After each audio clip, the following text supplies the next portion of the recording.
일터 영성에 대해서 말씀을 드립니다. 하나님은 이 일을 통해서 우리를 축복하십니다. 성경은 일이 저주가 아니라 축복이라고 말씀하고 있습니다. 예수님께서 하나님 아버지께서 맡기신 이 일을 이루심으로 하나님을 영화롭게 하셨습니다. 요한복음 17장 4절에 보시면 하나님 아버지께서 내게 하라고 주신 이 일을 내가 이루어 아버지를 이 세상에서 영화롭게 하였사오니, 이 일에 대한 정확한 동기와 태도, 왜 일하는지, 또 어떻게 일하는지, 또 누구를 위해서 일하는지에 대한 말씀을 주고 있습니다. 오늘 말씀은 굉장히 중요한 원리들이죠. 그 원리들은 적용이 무한합니다. 그래서 원리를 받은 다음에 여러분 개인의 삶 가운데, 직장 가운데, 사업체 가운데 적용하시게 되면 큰 축복이 될 것입니다. 첫째, 원리는 일터에서 주님의 임재를 의식하며 최선을 다하십시오. 오늘 골로새서의 말씀은 바울이 그 당시의 종들에게 권면의 말씀을 먼저 주고 있죠. 이 종들은 그 당시의 노예입니다. 그 당시 노예는 어떤 권리도 없어요. 그 당시에는 사실은 하나의 물건에 취급할 만큼 그렇게 비참한 신분이 노예였죠. 근데 그들이 예수를 믿은 거예요. 예수를 믿고 복음 받은 다음에 그들이 하나님의 자녀가 되었고 또 진정한 자유를 경험하게 되었죠. 그렇지만 현실은 여전히 그들은 종이었고 노예였던 것입니다. 그들을 향해서 사도 바울이 권면하고 있는 말씀이죠. 골로새 3장 22절 23절의 말씀 보시면 같이 읽어볼까요? 시작. 종들아, 모든 일에 육신의 상전들에게 순종하되 사람을 기쁘게 하는 자와 같이 눈가름만 하지 말고 오직 주를 두려워하여 성실한 마음으로 하라. 무슨 일을 하든지 마음을 다하여 주께 하듯 하고 사람에게 하듯 하지 말라. 이 말씀 속에 우리가 일터에서 어떤 태도로 일을 할 것인지에 대해서 잘 말씀하고 있습니다. 첫째로 환경과 일의 종류보다 일하는 태도가 더욱 중요합니다. 우리는 환경 탓을 많이 하죠. 또 환경을 무시할 수는 없겠죠. 그러나 사도 바울의 불후의 명작이라고 하는 이 옥중서신은 그가 감옥에 일하는 환경에서 쓴 것입니다. 조한 번연이 쓴 철로역정도 마찬가지죠. 감옥에서 쓴 것입니다. 요셉을 위대하게 만들었던 그의 삶의 현장 중 하나는 감옥이었습니다. 일터에서 중요한 것은 성경은 먼저 태도라고 얘기하죠. 오래전에 출판된 책인데 벌떡이는 물고기처럼이라는 책에 보면 그 책은 이 수산시장에서 일하는 사람들이 얼마나 재밌게 일하는지, 얼마나 즐겁게 일하는지의 내용들을 기록하면서 어디서 일하는 것보다는 어떤 태도로 일하는가가 더 중요하다, 이런 가르침을 주고 있는 책이죠. 한 군만 인용해 보겠습니다. 비록 당신이 어떤 일을 하는가에 있어서는 선택의 여지가 없다 하더라도 당신이 어떤 방법으로, 어떤 태도로 그 일을 할 것인가에 대해서는 항상 선택의 여지가 있다.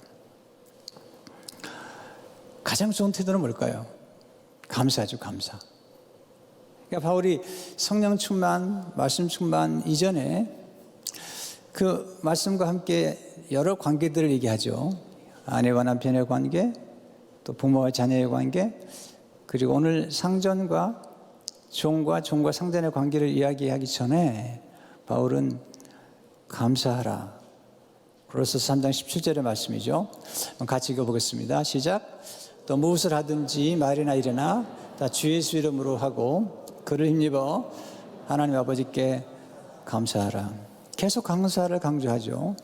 1장부터 마지막 장일까지 계속 감사를 강조하는 게 바울이죠. 바울이 생각하는 최고의 영성은 감사에 있어요. 깨어 감사하라. 네. 감사함으로 깨어 있어라. 다음 주에 말씀을 드릴 거예요. 정통이라는 책으로 우리에게 알려져 있는 G.K. 체스터턴은 이렇게 말했습니다. 나의 주된 인생관은 모든 것을 감사함으로 받고 당연한 것으로 여기지 않도록 연습하는 것이다. 우리 모든 걸 너무 당연하게 생각하잖아요. 그렇게 생각하면 안 되죠. 17세기 성공의 신이었던 조지 허버트는 이런 기도문을 남겼어요. 당신은 제게 너무나 많은 걸 주셨나이다. 제게 한 가지만 더 주십시오. 감사하는 마음을. 이 감사하는 마음을 품고 우리가 일할 때 또 배워야 될 몇 가지 교훈이 있습니다. 첫째로 이 일을 저주로 생각하지 말고 축복의 기회로 여기는 것입니다. 일은 정말 축복의 기회입니다. 저는 일을 통해서 놀라운 복을 받았습니다. 일은 만남의 기회입니다. 우리는 일을 통해서 좋은 만남들을 경험하게 되고 또 이 일을 통해서 그 다음 일을 준비하는 그런 축복을 누리게 됩니다. 일을 성취하는 중에 우리는 놀라운 희열을 느끼게 되고 또 보람을 느끼게 되고 자기의 존재감도 경험하게 됩니다. 무엇보다도 이를 통해서 누리는 가장 놀라운 축복은 인격이 성숙해가는 것입니다. 우리만 일하는 게 아니죠. 하나님 아버지도 일하시잖아요. 예수님께서 요한복음 5장 17절에서 예수께서 그들에게 이르시되 내 아버지께서 이제까지 일하시니 나도 일한다 하시매. 하나님은 우리를 축복하실 때 이 일을 통해 축복하시죠. 하나님이 요셉을 축복하시기 위해서 보디발의 집에 노예로 끌려갔는데 그에게 가정 총무의 일을 맡김으로 그를 축복한 것을 보게 됩니다. 둘째, 머무는 곳에서 맡겨진 일에 최선을 다하는 것이 중요한 것입니다. 하나님 쓰신 인물의 특징은 뭐냐면 머무는 곳에서 언제나 최선을 다하는 거예요. 많은 분들이 일터에서 일할 때 본인이 머무는 곳에 대한 감사가 없고 어떻게 하면 좀 바꿔볼까 또는 이직을 할까 또는 환경을 좀 바꿔볼까라고 생각하는데 하나님의 쓰신 인물들은 그렇지 않았어요. 머무는 곳에서 하나님의 뜻에 순종할 때 장소까지도 순종했던 거예요. 다니엘이 노예였잖아요. 요셉도 노예였잖아요. 하나님은 우리가 어디서 일하느냐보다도 우리가 무슨 일을 하느냐보다도 중요한 게 우리가 어떤 사람이냐는가 더 중요한 거죠. 하나님은 태도와 동기를 보시는 거예요. 그래서 오늘 바울이 종들에게 주인이 맡긴 일이 무엇이든지 순종하라는 거예요. 고린도서 3장 22절을 보게 되면 종들아 모든 일에 육신의 상전들에게 순종하되. 요셉은 어디 있든지 그는 최선을 다하잖아요. 보디발의 집에 있을 때도 최선을 다했고. 근데 최선을 다했다고 잘 들으세요. 우리가 어떤 일을 최선을 다했다고 해서 어떤 보상이 당장 주어지는 게 아니거든요. 그 최선을 다했죠. 보디발의 아내, 자기 주인의 아내가 유혹했을 때 그 유혹을 물리침으로 그럼 오히려 감옥에 들어가잖아요. 근데 감옥에 들어가서도 불평하지 않아요. 여러분 사람이 불평을 하거나 불만을 가질 때 제일 먼저 나타나는 게 표정에서 나타나죠. 인간에게는 감출 수 없는 게 있습니다. 그 사람의 마음이 얼굴로 드러나는 것입니다. 요셉은 감옥에 가서도 불평하지 않아요. 거기서도 탁월하게 일을 처리하니까 그 간수장이 모든 일을 맡기잖아요. 장사 39장 22절을 보니까 간수장이 억중 죄수를 다 요셉의 손에 맡김으로 그 재반 사물을 요셉이 처리하고. 세 번째, 맡겨진 일을 좋아하고 사랑하는 법을 터득하셔야 돼요. 어리석은 종은 불평합니다. 불만이 많아요. 불순종합니다. 결과는 불행이죠. 지혜로운 종은 무슨 일을 맡게 되든지 그 일을 좋아하고 사랑하는 법을 터득합니다. 이 일을 기쁨으로 해요. 어차피 해야 할 일이라면 기쁨으로 일하고 자원한 마음으로 일하는 것이 축복이 되는 것입니다. 빅터 프랭클이 그런 말을 했어요. 어떤 일을 하느냐가 중요한 것이 아니라 그 일을 어떻게 하느냐가 더 중요한 것입니다. 사실 작은 일이 더 위대한 거예요. 작은 일 속에 하나님의 위대한 역사가 나타나는. 작은 일을 맡겨봤을 때 하나님 보시는 건 항상 태도예요. 요셉이 목동으로 또 다윗이 목동으로 이 작은 일들을 맡겨보았을 때 그 일을 어떻게 처리하냐가 굉장히 중요한 거거든요. 일보다 중요한 건 태도가 더 중요하다는 사실을 늘 기억해야 되는 것이죠. 네 번째, 성실한 마음으로 하나님 임재 앞에서 일하는 것이 중요한 것입니다. 하나님의 임재 앞에서, 그것도 성실한 마음으로. 이 성실한 마음을 되게 좋아해요. 이게 성실한 마음은 이게 쉽지 않은 마음이죠. 어떻게 보면 한결같은 마음이죠.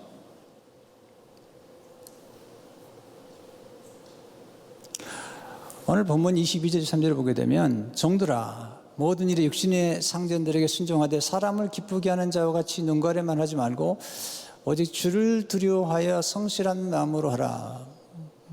무슨 일을 하든지 이게 중요한 겁니다.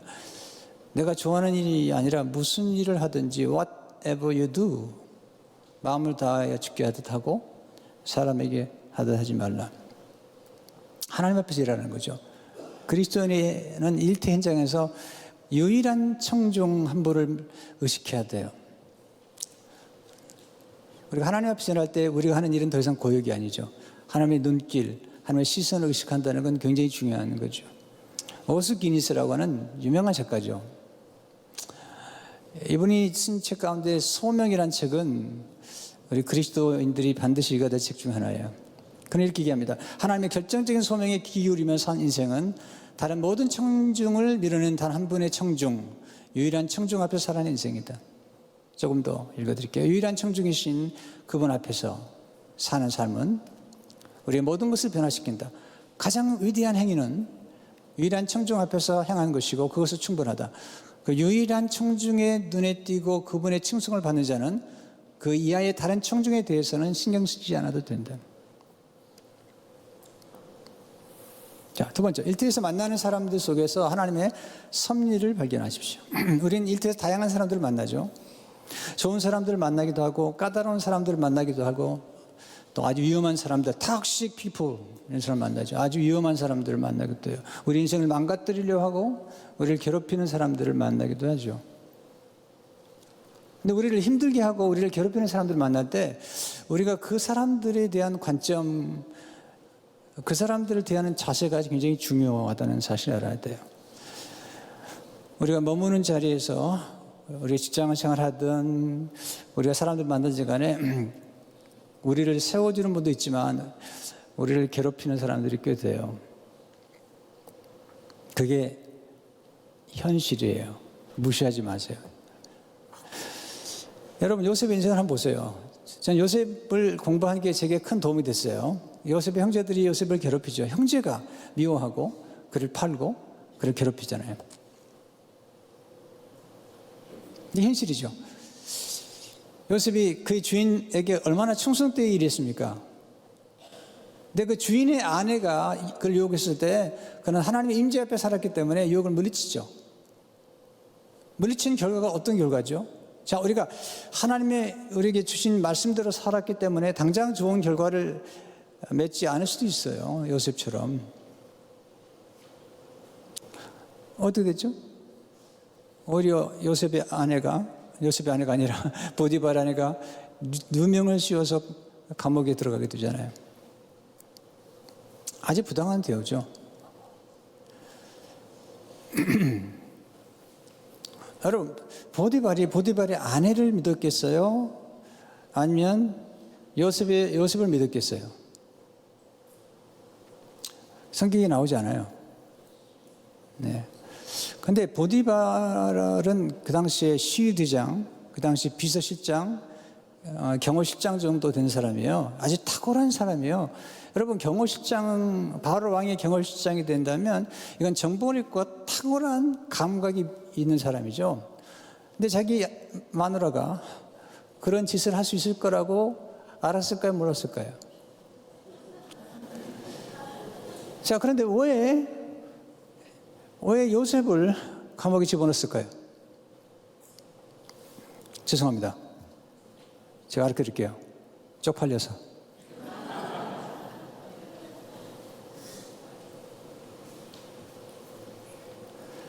그럼 어떻게 이 보디발의 아내보다, 자기 아내보다 요셉을 더 신뢰했다는 사실을 알 수 있죠? 나중에 감옥에 들어가는데 감옥에 바로 왕의 장관들이 2명 들어온 거죠. 술 맡은 관원, 떡 맡은 관원장들을 들어왔을 때 보디발이 요셉에게 맡기거든요. 순리했거든요. 창세기 43절에 오게 되면 친위대장 요셉에게 그들을 수정들게 하며 요셉이 그들을 섬겼더라. 그들이 갇힌 지 여러 날이라. 잘 섬겼거든요. 감옥에서도. 어느 정도냐면 이 두 관원들의 얼굴 근심빛을 보고 알아차린 사람이죠. 제가 섬기는 사람들의 얼굴빛과 그리고 눈빛만 보고도 알 수 있는 그런 감각, 그런 센스가 요셉에게 있었던 것입니다. 세 번째, 맡겨진 일을 능숙하게 처리하는 경지에 이르도록 하십시오. 하나님, 우리가 일을 할 때 성령을 부어주세요. 그래서 성경에서 하나님 모세를 불꽃 떨기 나무 가운데서 만나셨지만 성경에서 지혜의 영을 충만하게 불어넣어줬던 사람 중에 하나가 누구냐면 부살렐입니다. 저렇게 31장 2절에 5절을 보게 되면 내가 유다 지파 훌의 손자여 우리의 아들인 부살렐을 지명하여 부르고 하나님의 영을 그에게 충만하게 하여 지혜와 총명과 지식과 여러 가지 재주로 정교한 일을 연구하여 금과 은과 노수로 만들게 하며 보석을 깎아 물리며 여러 가지 기술로 나무를 새겨 만들게 하라. 정교하다. 탁월하다. 하나님 탁월하시잖아요. 대충 일한 게 아니잖아요. 다윗을 하나님이 선택하시잖아요. 신학교 선택한 게 아니고 예수님도 제자들을 신학교 선택한 게 아니에요. 일터 현장에서 보시는 거예요. 일터 현장에서. 그에게 이스라엘을 맡기죠. 백성을. 그때 시편 78편 72절에 보면 이에 그가 그들을 자기 마음의 완전함으로 기르고 그의 손의 능숙함으로 그들을 지도하였도다. 능숙하다는 게 skillful hands거든요. 공교함이라는 거죠. 성실함, 마음의 성실함. 우리가 하루아침에 능숙한 경기에 오르긴 어렵지만 우리가 지속하고 반복한다면 어떤 수준에 이를 수 있다고 생각해요. 잠언 22장 29절에 보면 내가 자기의 일에 능숙한 사람을 보았느냐. 이러한 사람은 왕 앞에 설 것이요 천한 자 앞에 서지 아니하리라. 마이클 무로라는 분은 스스로 이 목수 경험을 해본 사람인데 이분이 예수님의 섬실한 책에서 예수님이 목수로서 얼마나 탁월했는지 그리고 육신의 아버지 요셉으로부터 뭘 배웠는지 또 목수의 하는 일과 잘 들으세요. 목수의 하는 일과 예수님의 구속의 사역과 얼마나 밀접한 관련이 있는지 이게 이제 실력이라는 건 다른 게 아니거든요. 이 관계를 맺는 능력이죠. 어떤 이 가라데 아시죠? 이 가라데를 배우려고 탁월한 장인을 찾아갔죠. 마스터를 찾아가서 좀 한 수를 가르치려고 하는데 한 33년 동안을 그냥 세차, 차 닦는 거 하고 왁스하는 것만 시키는 거예요. 왁스 이렇게 계속해서.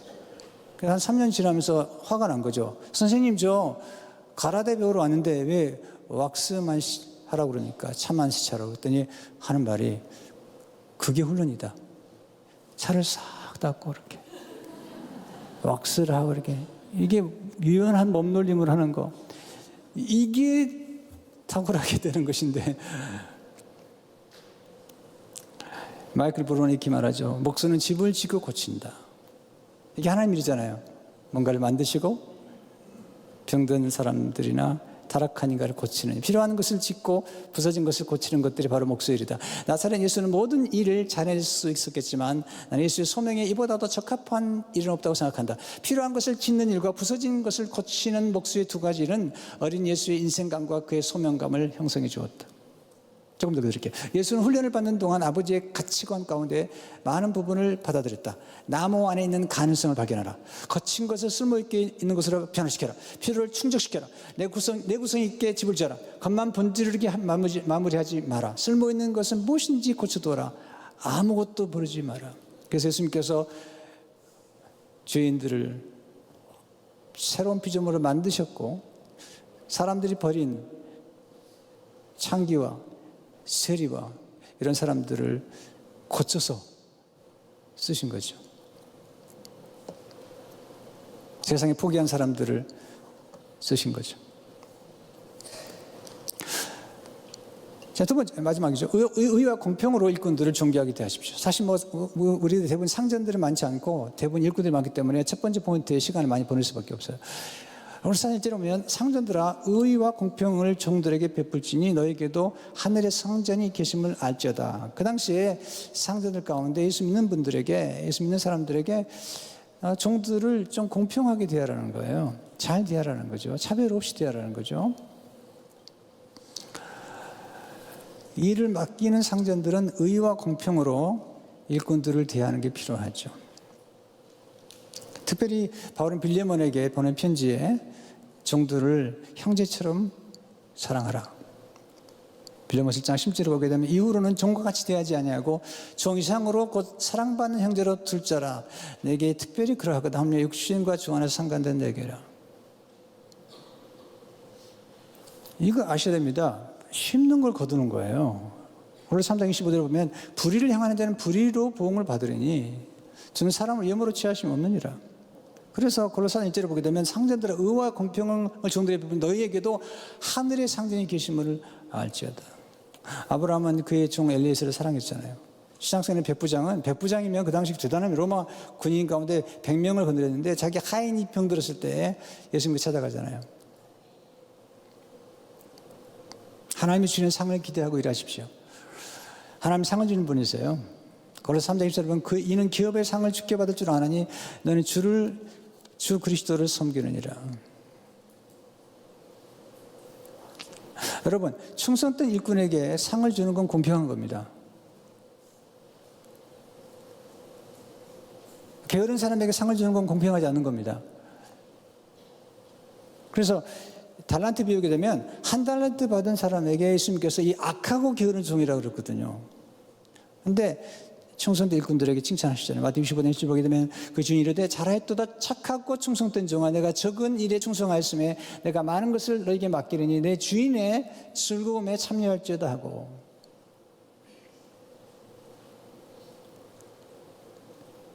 두 달란트 낭비니까 두 달란트 가지라는 거예요. 열문화 비워보면 한 문화씩 똑같이 나눠줘요. 이번에는요. 근데 한 사람이 10문을 남겼어요. 어떻게 상을 주죠? 너금 19장 17절 보면 주인이 이르되 잘했도다 착한 종이여 내가 지극히 작은 것을 충성하였으니 10골 권세를 차지하라 하고. 어떻게 하면 우리 삶의 인터를 선교 현장으로 바꿀 수는 없을까요? 여러분, 이스라엘에서 아람 땅에 노예로 끌려간, 포로로 끌려간 한 여정을 아시죠? 나만 집에 종살이 하는 거죠. 근데 이 자매가, 이 여종이 얼마나 신실하고 얼마나 주인을 기쁨으로 섬겼으면 이 주모가 이 여종이 하는 말을 신뢰했겠습니까? 여러분, 이게 태도라는 것은요, 얼굴에 나타난다니까요. 탈무드에 나온 것처럼 가난과 기침과 연기는 감출 수 없는 것처럼 우리의 태도도 우리 얼굴에서 감출 수가 없는 거죠.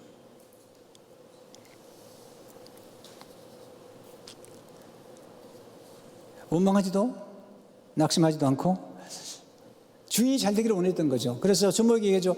만약에 우리 주인이 이스라엘의 우리 나라의 선지자를 만나면 고칠 받을 텐데요. 열왕기하 5장 3절에 말씀. 그의 여주인에게 이르되 우리 주인이 사마리아에 계신 선지자 앞에 계셨으면 좋겠나이다. 그가 그 나병을 고치리다 하는지라. 여러분, 이게 그 당시의 나병은요 고칠 수 없다고 생각하는 병이에요. 그런데 이 주모가 여종의 말을 신뢰합니다. 그리고 나만 장군도 이 여종의 말을 신뢰합니다. 그리고 엘리사를 찾아가서 고침받고 돌아오잖아요. 더 놀라운 게 있어요. 이 여종이 그런 공을 세우고 이스라엘에 남지 않고 아람으로 돌아온 거예요. 거기서 하나님의 영광을 드리는 거죠. 나만 장군이 하나님께 돌아오기 때문에 그의 가족이 다 돌아왔을 거 아닙니까?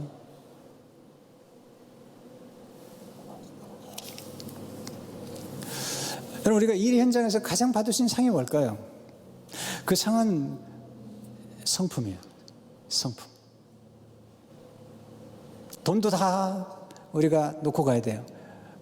우리 뭐 재산 다 놓고 가야 됩니다. 그러나 우리가 가져가는 게 있습니다. 우리의 성품이죠.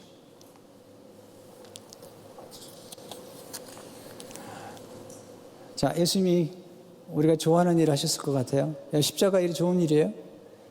오해받고 뺨 맞고 채찍질 받고 고소당하고 무시당하고 멸시당하고 그런 일이 즐거운 일인가요?